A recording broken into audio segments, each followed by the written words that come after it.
کتاب اس کا 29واں باب۔ جو بار بار تنبیہ پا کر بھی گردن کشی کرتا ہے ناگہان برباد کیا جائے گا اور اس کا کوئی چارہ نہ ہوگا۔ جب صادق اقبال مند ہوتے ہیں تو لوگ خوش ہوتے ہیں، لیکن جب شریر اقتدار پاتے ہیں تو لوگ آہیں بھرتے ہیں۔ جو کوئی حکمت سے الفت رکھتا ہے اپنے باپ کو خوش کرتا ہے، لیکن جو کسبیوں سے صحبت رکھتا ہے اپنا مال اڑاتا ہے۔ بادشاہ عدل سے اپنی مملکت کو قیام بخشتا ہے، لیکن رشوت ستان اس کو ویران کرتا ہے۔ جو اپنے ہمسایہ کی خوشامد کرتا ہے اس کے پاؤں کے لیے جال بچھاتا ہے۔ بد کردار کے گناہ میں پھندا ہے، لیکن صادق گاتا اور خوشی کرتا ہے۔ صادق مسکینوں کے معاملہ کا خیال رکھتا ہے، لیکن شریر میں اس کو جاننے کی لیاقت نہیں۔ ٹھٹھا باز شہر میں آگ لگاتے ہیں، لیکن دانا قہر کو دور کر دیتے ہیں۔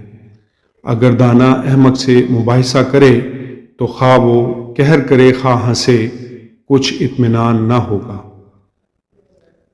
خون ریز لوگ کامل آدمی سے کینہ رکھتے ہیں، لیکن راستگار اس کی جان بچانے کا قصد کرتے ہیں۔ احمق اپنا قہر اگل دیتا ہے، لیکن دانا اس کو روکتا اور پی جاتا ہے۔ اگر کوئی حاکم جھوٹ پر کان لگاتا ہے تو اس کے سب خادم شریر ہو جاتے ہیں۔ مسکین اور زبردست ایک دوسرے سے ملتے ہیں اور خداوند دونوں کی آنکھیں روشن کرتا ہے۔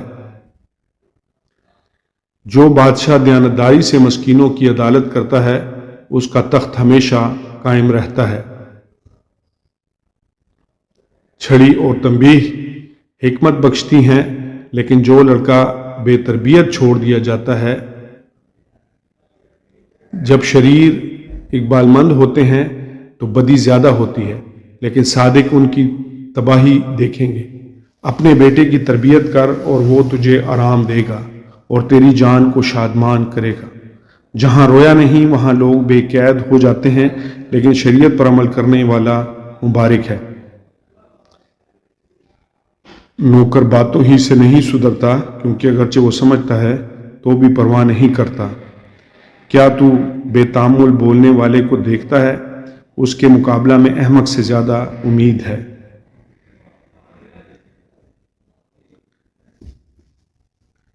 جو اپنے خانہ زاد کو لڑکپن سے ناز میں پالتا ہے وہ آخرکار اس کا بیٹا بن بیٹھے گا۔ قہر آلود آدمی فتنہ برپا کرتا ہے اور غضبناک گناہ میں زیادتی کرتا ہے۔ آدمی کا غرور اس کو پست کرے گا، لیکن جو دل سے فروتن ہے عزت حاصل کرے گا۔ جو کوئی چور کا شریک ہوتا ہے اپنی جان سے دشمنی رکھتا ہے، وہ حلف اٹھاتا ہے اور حال بیان نہیں کرتا۔ انسان کا ڈر پھندا ہے، لیکن جو کوئی خداوند پر توکل کرتا ہے محفوظ رہے گا۔